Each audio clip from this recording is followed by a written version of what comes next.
Today, I would like to teach you how to crochet this cute and adorable bee that is a 2-in-1 and reversible. And in fact, I added a smiley face on one side and a frowny face on the other. It is great for kids who learn how to express themselves, as well as those who can't and would like to use a little bee to allow them to show their emotions.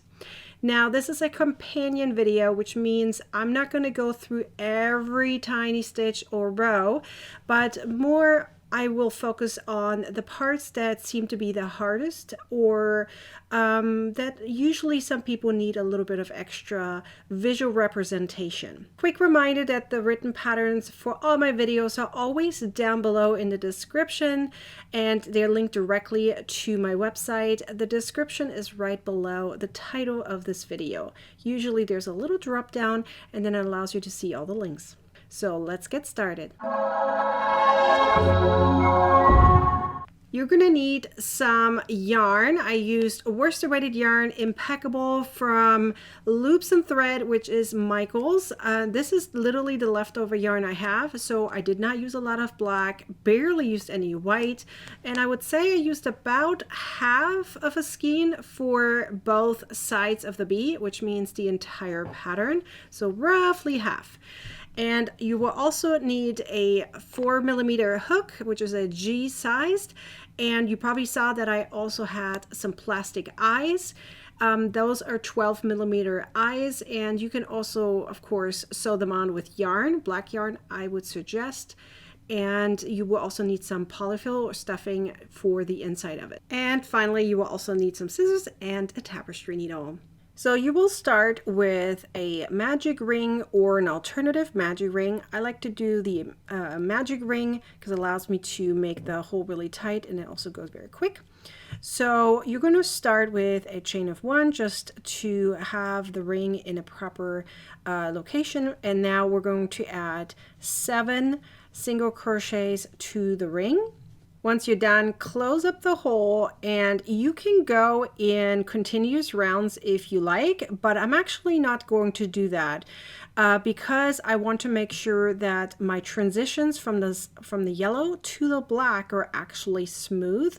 So I'm going to do the invisible slip stitch, so that way I have a clean transition. So in order to do the invisible slip stitch, you're simply going to remove your loop from your hook. You're inserting your hook through the first stitch that you made in that round. You're going to add your loop back onto it and tighten it slightly, and then pull back.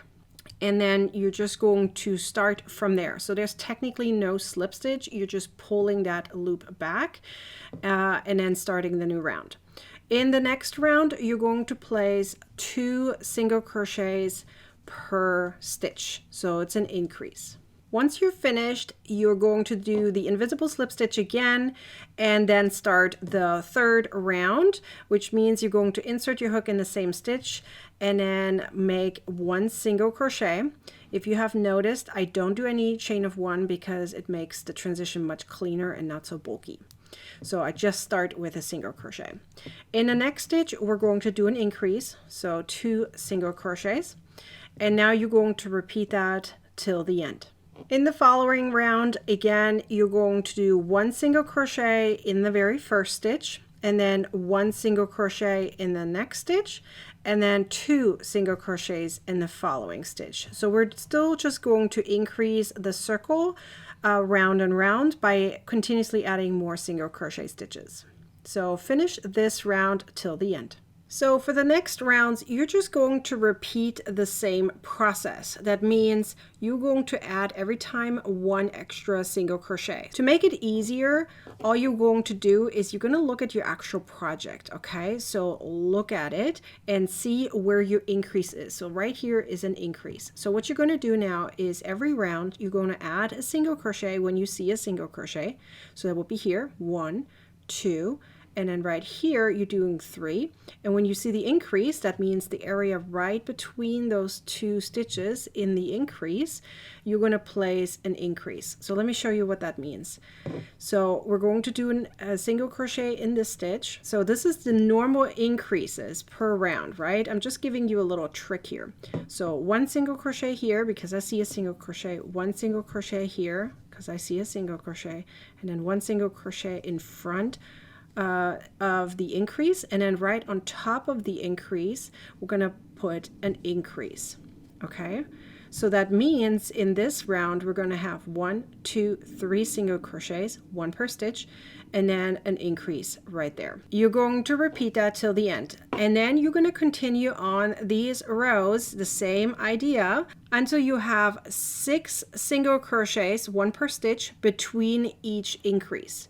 That is where you're going to increase to. So keep going until you have 6 single crochets between each increase. Once you've finished your increasing round such that you have 6 single crochets, 1 per stitch, between each of these increases, it's going to look like this, where you have it all the way until here. Okay, so and then you're going to, you can see this is the last round right here, and then you're going to do just single crochets for 5 rounds. 1, 2, 3, 4, 5. Then you're going to do the color transition, and to make sure it's nice and clean the way you can see right here, I'm going to show you how to do that right now. Okay, so once you have now 5 rounds of just single crochets, after you finish your increasing rounds, we're going to do the black.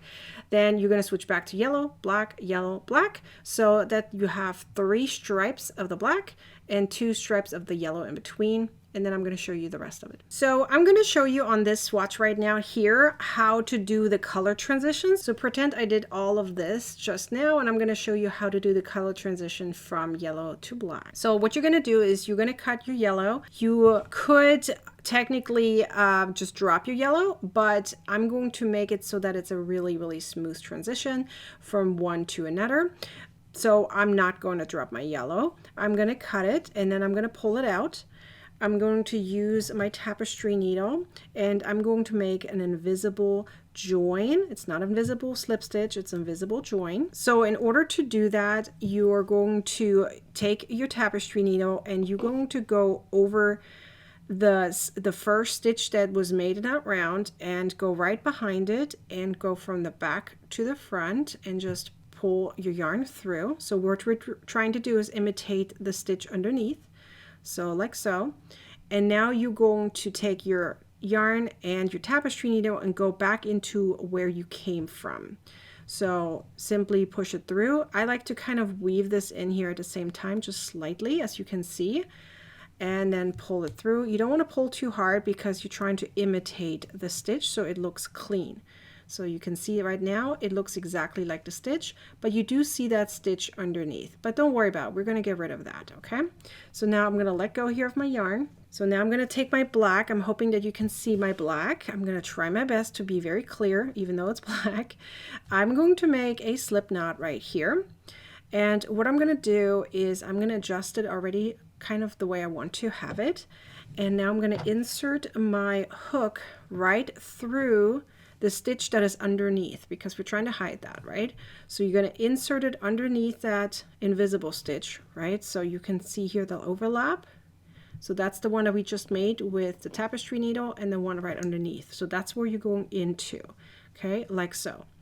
But instead of pulling that slip knot through, you're going to pull the running yarn through. So you can see this is the yarn end, and then this is the running yarn. So you're going to take that and you're going to push it through. And so what you're going to do now, we're going to weave in this yellow here at the same time, but what you want to do is you're going to pull it through like so that it looks like 2 loops, right? One hanging here, one hanging here. This is the slip knot and this is the running yarn. So now that I have it on this side, I'm going to insert my hook through the slip knot and then back to the yarn that we pulled through, the running yarn. And now I'm going to pull it slightly to adjust, okay? And now I have 2 loops here on my hook, so you can wiggle it around a little bit to make the slip knot adjust to the height that you want. And now I'm going to yarn over and pull through. So I have my single crochet made. You can see here I have 2 loops, barely visible because it's black, but I'm trying my best. And what you're going to do now is you're going to weave in these ones at the same time, so that way you don't have to do it later. All you're going to do is insert your hook and make sure that your yarn is kind of laying over that hook, yarn over, and then go through, right? So now you have that clean transition. So you're going to do that round and round the same way, whether it's yellow or black, so it looks clean.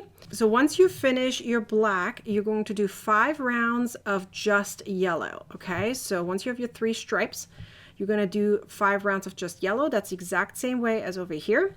And then we're going to do the decreases. I'm just going to show you how I'm doing the decreases. You're going to go backwards in stitch count, right? And you're going to do 3 rounds of decreases. That's it. I'm just going to show you really quickly how I do the decreases so they're barely visible. This is right here a decrease, but you can barely see it. There's no gaps or anything. So I'm just going to show you how to do the decrease. So let's pretend we did all that, and now I need to show you how to do the decrease. So if you're coming to the point to doing a decrease, so the standard decrease is going through both loops, picking up a loop, and then going to the next stitch, picking up a loop, and then yarning over and pulling through. Now that is very bulky and it's very visible. Now instead of doing that, we're going to do the invisible single crochet decrease. So you're going to insert your hook through the front loops of each stitch that you're trying to decrease. So that's 2 of them, right? So just the front loops, then yarn over and pull through both of these loops. And now you have 2 loops on your hook, and you're going to finish it up like a normal single crochet. And that is how you do the invisible single crochet decrease. Really neat and really clean. And then afterwards, you're just going to go to the next stitch and do your normal single crochet, right? So that's how you're going to decrease. You're going to do the decreases for 3 rounds so that you end up having 4 single crochets between each decrease, okay? And then you're going to stop. You're going to make the entire bee twice, and then you're going to add your faces, okay, on each one. So I added my face in the 5th row right here. These are 12-inch plastic eyes, and then I pushed the back of it together, right, so that it holds still. And don't worry, it is actually quite safe because it stays together. However, if you worried about it regarding little kids, obviously don't use plastic eyes. This is more for toddlers that won't put this in their mouth, right? So you should be okay if it's age appropriate. For this part right here, the face, whether that is a happy face or a frowny face, and of course you can make any faces that you like. Let me show you really quickly how I did that. It's actually extremely easy. So let's pretend that is my bee, right? My little circle. So what I did is I simply inserted my black yarn, okay, from the back to the front. So let's pretend that is right here. So what I did here is I did it from the 2nd round to the 2nd round and then down below, okay? So that means I'm gonna look here. So here's the 2nd round. So I'm gonna insert it right here and just pull it through. And now I'm going to go back here to the other 2nd round and insert it right here. And now I'm going to insert it down here where I want the line to be, like so. And I'm going to move that yarn over there so that my tapestry needle is behind it. Okay, and now I'm just going to pull this down slightly. So I went over like this, right? And now I'm going to insert it. You can insert it next to it or in the exact same stitch. It doesn't really matter. And then push that through. And there. And now you made your smiley face. Now I did exactly the same thing for the frowny face, as you can see right here, right? It's just upside down. So the eyes would be right here, right? And then the mouth would be upside down. So that way you have 2 bees, one with one face and one with the other face. For the wings, because it's super hard to see here white on white, you're going to do what you just did on the face right here. But instead of having 6 single crochets here in between. You're going to go until 4. So the way I just did this here with the yellow, and you're going to do that 4 times. So you're going to make 4 circles that have the same pattern as the face, just that you're stopping early. You're going to stop once you have 4 single crochets between each increase. So if I count on this one, you're going to see here 1, 2, 3, 4 single crochets, and then there's the increase, right? And then here's an increase as well. So that's how far you're going to go for the wings, and you're going to need 4 of these because we have a guy on the inside. So now that you have all the pieces together, we talked about the wings, we talked about how you make the actual bee and how you add your faces. It is a matter of putting it now together. You're going to stuff one of your bees about 3/4 full with stuffing. You can do a little bit more if you like, but I made it about 3/4 because I wanted to make sure that a kid or even an adult can put their hand in and kind of play around with it like so, okay? So if you want to stuff it more, that is fine. Then you're going to take your second bee and put it inside out so that the pretty side, so this side, is on the inside, and you're going to stuff it in, and then you're going to align it right here all around so that the wings are at the same line over here. So if I pull this out, you're going to see how the wings are exactly in the same line. This is a little bit like this, right? So it's in the same line. And now I'm going to push it in so that they are aligned. And once you have them aligned, you're going to simply take your yarn and sew this circle here together, right? Because we didn't go all the way to the end to make it whole. We left it open so we can push something through. So once you have them all aligned, all your wings are aligned and your stitches here are aligned, then you're just going to go through with your needle and with your yarn, and then you sew it together like an S. Okay, just go back and forth so that way you don't see the yarn in the end, you just see the pretty stitches. And I'm just not going to pull too hard so you can see how I weave it through like this. And you do that all the way around, then you fasten off and weave in your ends. And that is where and that's how you then finish your cute little bee. And then you can simply pull one side out when you want to reverse it, and then you push the other side back in. The polyfill adjusts on the inside very easily once you kind of push it in and push the other bee into it. And then you have here your frowny face. You can see that on this side. So you just adjust your wings slightly, and then it's the other one is on the inside. You can put your hand in it so you can play around with the bee. And then you just pull the other one back through like this and push the other one in like this, and that's good to go. So if your stitches are nice and tight, this is all going to work and nothing's going to come undone. And the polyfill inside is just going to adjust. You can push your hand through as much as you like to adjust it to make it nice and round, and it's all good to go, and you have your cute little bee reversible. I hope you used the written pattern with this companion video at the same time to make this cute and adorable little bee. If you found this video helpful, please like, comment, and share this video, and subscribe to my YouTube channel and turn on the bell to get a notification next time I publish a new video or go live. And now go buzz, buzz, buzz around, and I'll see you guys next time. Bye!